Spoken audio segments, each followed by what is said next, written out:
Hello बच्चों, हम मित्रता पाठ पढ़ रहे थे। हम आगे फिर शुरू करते हैं। मित्र का कर्तव्य इस प्रकार बताया गया है कि उच्च और महान कार्यों में इस प्रकार सहायता देना, मन बढ़ाना, साहस दिलाना कि तुम अपनी क्षमता से ज़्यादा बाहर जाकर के काम कर सको।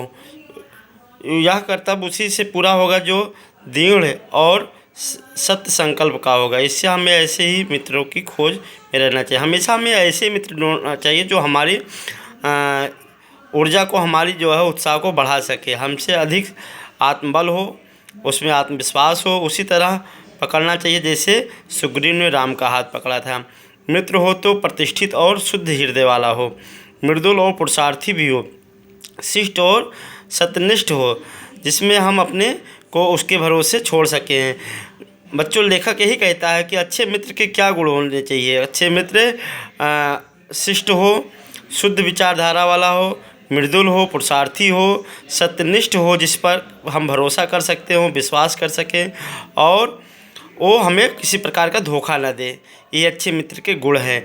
जो बात ऊपर बताई गई है मित्र के संबंध में जो कही गई, वो जान पहचान के बारे में भी यही बात बैठता है कि जान पहचान के लोगों के साथ भी ऐसा ही व्यवहार करना चाहिए कुछ लाभ उठा सकें, जो हमारे जीवन में उत्तम और आनंद दे सकें। यद्यपि उतनी ही नहीं जितनी गहरे मित्र दे सकते हैं। मनुष्य का जीवन थोड़ा है, उसमें खोने के लिए कुछ भी नहीं है। जो भी कुछ कर सकते हैं वो करें। ना कोई बुद्धिमान, ना कोई विनोदी की बात कर सके, ना कोई अच्छी बात कर बतला सके, ना सहानुभूति द्वारा हमें डरा बजा सके, ना हमारे आनंद में सम्मिलित हो सके, और हमें कर्तव्य का मार्ग का ध्यान भी न दिला सके। तो ईश्वर हमें ऐसे मित्रों से दूर रखे। हमें अपने चारों ओर मूर्त नहीं सजाना, हमें ऐसे मूर्खों की अंधों में काना राजा नहीं बनना है। आजकल तो जान पहचान बढ़ाना कोई बड़ी बात नहीं है। कोई भी युवा पुरुष ऐसे अनेक ही पुरुषों को अपने पास आसपास बढ़ा सकता है, जान पहचान बढ़ा सकता है। यदि उन सौदों में से निकले जो अमीरों की बुराइयों और मूर्खताओं की नकल किया करते हैं, दिन रात सांस में लगे रहते हैं, महफिलों में हो करते वाह वाह करते रहते, गलियों में ठट्ठा मारते हैं, सिगरेट की धुआं उड़ाते हैं। ऐसे नवयुवकों से बढ़कर इस दुनिया में सोचनीय निस्सार कोई इनका जीवन किस प्रकार दलदल में फंसा हुआ है वो नहीं सोच सकते हैं। वे अच्छी तरह सच्चे आनंद से काफ़ी दूर हैं। उनके लिए न तो संसार में सुंदर और मनोहर कोई वाक्य है, न कवियों की कोई वाणी उनको याद आती है, न सुंदर आचरण वाले आत्मा उनके नज़रों में कोई है। उनके लिए न तो बड़े बड़े वीर अद्भुत कर्म कर चुके हैं, न बड़े बड़े ग्रंथकार ऐसे विचार छोड़ गए हैं जिनसे मनुष्य जात के हृदय में कुछ कर सकें। मतलब हमेशा जो है इस तरीके के सच्ची प्रीत का सुख और कोमल हृदय की शांति नहीं दे सकते हैं, जिनका आत्मा अपने इंद्रियों विषयों में लिप्त है, जिनका हृदय नीच से नीच, नित्य और कुत्सित विचारों में कुलसित है। ऐसे नाशोन्मुखी प्राणियों को दिन दिन अंधकार में पतित होने से कोई रोक नहीं सकता है। उनका सत्यानाश ही हो जाएगा। उन पर तरस आना चाहिए। ऐसे प्राणियों का तो साथ ना करना चाहिए। ऐसे लोगों से हमेशा दूर रहना चाहिए। बच्चों, एक लेखक उदाहरण बताता है कि मकदूनिया का बादशाह जो था, उसका बेटा ऐसे ही बुरी संगत में विषय वासनाओं में लिप्त हो गया था, और एक बीमारी का बहाना बना करके वो अपने दिन का काट रहा था। बच्चों, जब उसके पिता उसके घर में आए तो उससे मिलने के लिए, तो उसके कमरे से एक हंसमुख जवान कोठरी से बाहर निकलते हुए आया। तो पिता को देख करके बेटा ने कहा कि अभी अभी मुझे जोर ने छोड़ा है। तो पिता ने कटाक्ष करते हुए कहा, हाँ ठीक, मुझे रास्ते में मिला हुआ था। ऐसे बुरी संगतों का जो बुखार है बहुत भयंकर होता है। यह केवल हमारी नीति को, हमारे विचार या सद्बुद्धि को ही नाश नहीं करता है, बल्कि वो बुद्धि को भी नष्ट कर देता है, क्षय कर देता है। किसी युवा पुरुष की संगत यदि बुरी होगी तो उसके पैरों से मानो एक पैर में जाता बंधा हुआ, चक्की बंधी हुई के समान होगा।